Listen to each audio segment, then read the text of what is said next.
All right. Good morning still. Yes, good morning. Again, good to be up here again. Okay, so I am going to talk about the suite of technologies that will be the primary focus of my presentation to reduce NOx emissions. And you just heard a lot of great experience in technology development and deployment in Norway, so I won't spend a whole lot of time on the LNG side, since the bulk of the global experience lies in Norway. Okay. Oh boy, we've seen these before. So this is the North American ECA again. This is the real driver for us to reduce our NOx emissions again, coming up here 7 months in January 1st, 2016 to the Tier 3 NOx. Oh boy, I modified this one. This one actually has the NOx requirements on the timeline. Slightly different. Okay, and that's the requirement. That'll be the emission reductions from the Tier 1 emission standard. And again, this is only currently applying to our North American emission control area. Otherwise, it's the Tier 2 NOx controls. And this is just an overview of what those emission standards for NOx look like for Tier 1, 2, and 3. And again, why we care about reducing NOx from marine vessels and ports. So many of you are aware that international shipping is a very major source of oxides of nitrogen globally. It's a major driver in the U.S. For our attainment of our air quality standards, in particular, some on the PM side, but really it's a real driver for meeting our ground level ozone standards, which is something of concern in many parts of our country, particularly in California and Los Angeles areas in the San Joaquin Valley. We have NOx is obviously a major contributor to the human health impacts, and the good news is, as we've already started to hear, is that these NOx emissions can be mitigated. And even newer technology coming onto the market here possibly and can help us expand the suite of options for reducing NOx if we can get that plasma technology and on board. Okay, this is just the contributions. I stretched these out a little bit. They look oblong now, but they should look like pies. These are the ship contributions all across the United States. So this is not just focusing on California, which oftentimes we do. This is the contribution in 2009, and then on the other side, the 2030 contribution without an emission control area. So this is just another reminder of why we needed to focus on controlling those emissions. The industry is growing, the movement of goods is growing, the volume, the number of ships, and we're also addressing already a lot of the other sources of emissions in the United States on the land side, locomotives and cars and trucks and things of that nature. NOx. Okay, you've seen some great examples already. So the major options that have sort of risen to the top that we have seen in the U.S. and really demonstrated globally so far are selective catalytic reduction units, SCR, using a reagent, a reducing agent of ammonia or urea. And obviously alternative fuels. You've heard about LNG and methanol, and I think there are even other technologies that are not in wide scale use but are being demonstrated to reduce NOx. Exhaust gas recirculation and water-based approaches such as emulsified fuel and injecting water into the exhaust gas and intake. Okay, this is just showing a variety of the technologies and where they more or less come out on their ability to reduce NOx by what percent. And you can see that the SCR and the LNG are pretty far up there. So those seem to be the, right now, those seem to be the winning technologies, if you will, for reducing NOx emissions. Okay, SCR. So they are big. Maybe this picture doesn't quite do it justice because it itself is so small, but they are enormous pieces of equipment that can be retrofitted or, of course, installed in new ships. Is probably the easier way. Again, this is really just a reaction going on using a urea or an ammonia injection into the exhaust gas stream, and that gives you some N2 or nitrate and water, basically. The SCR has been in use for a long time. It was originally, at least in the United States and probably elsewhere in the world, it's been installed for many, many decades on land-based stationary sources, large stationary sources like power plants, for example. So there's a long history of the use of these technologies on the land side. And there's also a history of use here now and very effective in some of our smaller mobile sources on the land side, trucks and diesel passenger vehicles. I think it's going on in Europe a lot as well. We do have, they're suitable for the main engines and also the auxiliary engines. And there are some examples here. There are others. These are just a couple examples of where the SCR has been used successfully in marine vessels, clocking in lots of use time for many, many years in some cases. Successful uses of SCR in marine. The types of marine vessels that have a history of using SCR are presented here. Lots on the carrier side, the patrol vessels, supply vessels, tugs, as well as the fishing vessels. I think that was that came up yesterday as a large source in this region. And so some of the considerations that have been encountered in using SCR in marine vessels are when you encounter, when you're in a low power operation mode of somewhere around the 25% engine load, where the temperatures can fall below the optimal temperature for really addressing the NOx. That's when the SCR can fail in terms of reducing the NOx because it's a temperature dependent reaction. Some of the solutions to that include making sure that temperature remains in its optimal range, positioning the SCR system to be ahead of the turbocharger inlets as one potential solution, reducing the level of the charge air cooling or modifying the injection timing of the injection, and then using burner systems to lower the power operation.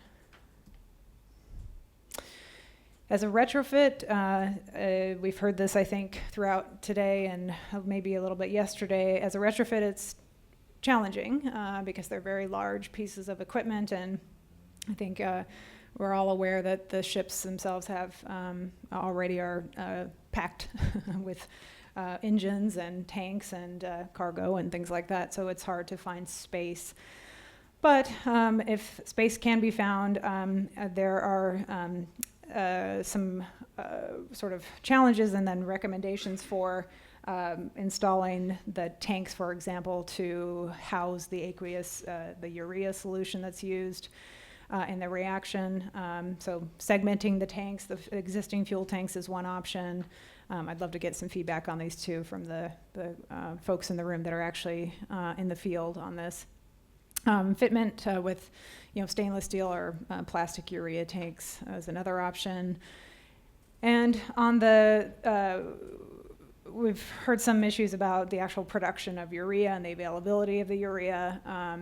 And we did an assessment that showed, at least for in the United States, there's ample supply to meet the additional need that would be induced by the Tier 3 requirements, should SCR be the technology of choice with urea. Costs and implementation. So there have been a few estimates. MAN has put out an estimate around 95 US dollars per kilowatt, about 4.4 million for a container vessel. And the urea and ammonia consumption costs are something to consider. That will be an additional cost, as well as some of the maintenance associated with it. Oh, thanks. Those are additional considerations and potential costs as well. And then, of course, back to the training of the crew to be able to properly use and handle the urea. I know that has come up in some discussions that I've been involved with, and that is the addition of a reagent or a chemical on a ship requires a lot more consideration in terms of safety and disposal and leakage and things like that. So that's something that needs to be considered as well. NOx reductions, again, very high, 80 to 95% are the estimates. And our sort of analyses show that the Tier 3 requirements in the North American ECA and should they be adopted elsewhere in Europe and otherwise, will really be the driver for these Tier 3 requirements and hopefully bring down the costs of these technologies. Okay, so I'm not going to go into, you've heard from the experts here already on experience with using natural gas and methanol. So I'm not going to go a lot into that, but really natural gas at this point does seem to be the leading alternative fuel for meeting the NOx requirements at this point. Yeah, I'm not going to spend a lot of time. I think we heard already what the state of the technology is and the potential application, and it seems quite promising. I think one of the main issues that we have, and I think this is not just in the United States but elsewhere, is if we're going to really be considering a large-scale fueling with LNG, so fueling of these large ships, for example, a lot of the discussions have concluded that there needs to be some pretty hefty investment in the infrastructure. So at the ports, if they want to fill up LNG vessels with LNG, they probably are going to need to do some sort of liquefaction on site, which is extremely expensive, hundreds of millions, if not more. Than that. So that's if we're looking at just the large ocean-going vessel fueling. I know there are other options, barges and trucking it in and things like that. If you want to start on a smaller scale, perhaps with the ferries and the tugs and things like that. And I think that's just a discussion that's at its very beginning stages in the U.S. On a larger scale is, sort of where to start. Do we start with the small ships and then move up? So it's LNG is definitely one of the technologies that's very high on the table in terms of addressing NOx emissions in the U.S. Yeah, here we go. There's so lack of bunkering infrastructure, some of the considerations, but the costs are favorable for SOx emissions and potential CO2 emissions as well. One of the concerns is, and I'd love to hear more about how this has been addressed, if at all, the methane slip in the engines. That's something that's a concern in terms of using any natural gas in an engine. Okay, so exhaust gas recirculation. This is also really a temperature-dependent NOx reducing technology. Essentially, it is reducing the peak peak combustion temperature to get the NOx emissions down. What we have seen is it's suitable for new engines, but might be a challenge for retrofits. As a retrofit, it is available on new engines, but there's a very limited, as far as we know, limited demonstration as a retrofit, and that's one example of a retrofitted vessel. Some of the considerations for EGR include potential increase in fuel consumption and increase in PM. That's brought up a lot. Some of the potential solutions to that are, these advanced electronic fuel injection systems, with a common rail fuel injection system seeming to be one of the top ways of addressing this issue. Let's see, the costs are higher. About 15% is the estimates that we've been able to come up with, and that's a tier 3 compared to a tier 2 engine, however, that cost increase. But again, the hope is that with the rollout of the tier 3 requirements in North America and potentially other areas in the future, that will bring the cost down and bring these technologies into the market.